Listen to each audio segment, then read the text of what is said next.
Now, One Channel's eyewitness has caught up with shoplifters at a popular clothing store in Lagos State. On noticing the theft, the store owner promptly contacted Channels Television. The CCTV footage of the theft has also been posted on the internet, with a reward offered to anyone with information about the shoplifters' whereabouts. Our eyewitness correspondent, Oreoluwa Shonibare, reports.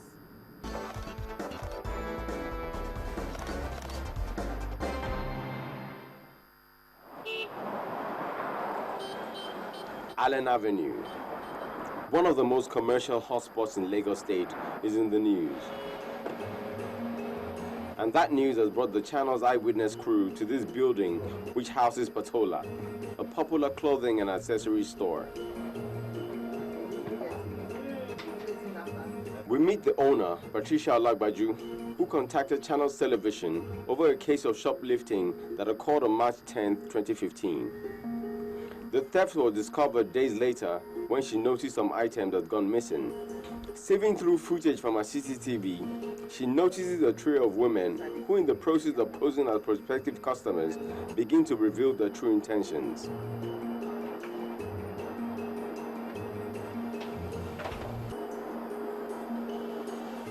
The livid store owner demonstrates the pattern of the suspects and makes a case for justice. And she walked here, and I think she spotted the CCTV, but she wasn't sure it was working. She now thought, I'm missing.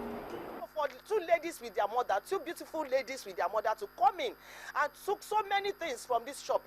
I feel feverish and I feel very bitter about it. So I had to go and report to the police. I had to instruct the computer analyst that you send it, make it viral so that everybody will be aware and they can picture their face. And I'm even offering a reward for whoever give any statement that will lead to the arrest. Every day they say it's for the thief and one day for the owner. Hopefully, one day in the next few will be that day. And the Channel's eyewitness will be there to tell the concluding part of the story. Oreoluwa Shonibare, Channels Television News.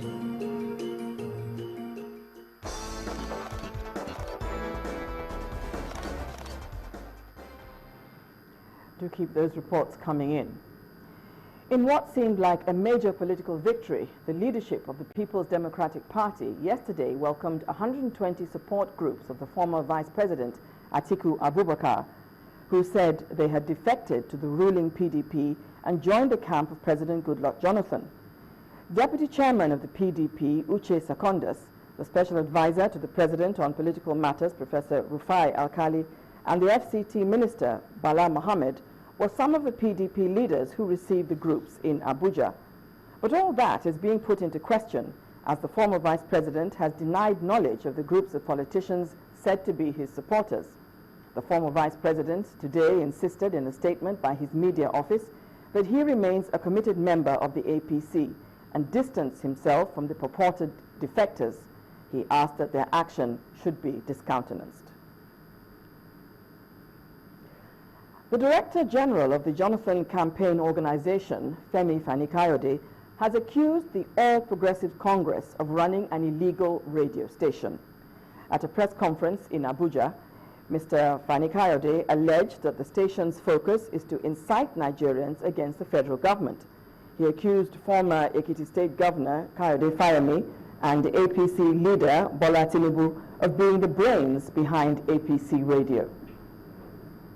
Our attention has been drawn to the existence of an illegal radio station called APC Radio, or Radio Changi. This radio station has been broadcasting falsehood, propaganda, and inciting comments periodically over the last few days and since inception. We see this opportunity to call on the Nigerian Broadcasting Corporation, the NBC, to set its house in order while ensuring that its rules are followed. We call on them to use all means available to stop this illegal radio station from operating, and if necessary, to block its illegal transmissions. The brain behind the operation is the former governor of Ekiti State, Kayode Fayemi, who equally founded Radio Kudirat during the days of Nadeko, when the government of General Sani Abacha was being fought by a number of people in Nigeria.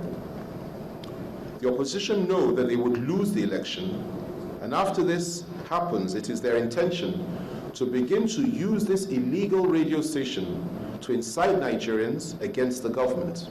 It is important for the security agencies to arrest Yusuf Maman and question Kayode Fayemi, Bola Tinubu, Rotimi Amechi, and the APC presidential candidate, General Muhammadu Buhari himself, on the operation and illicit and dangerous agenda of this illegal radio station.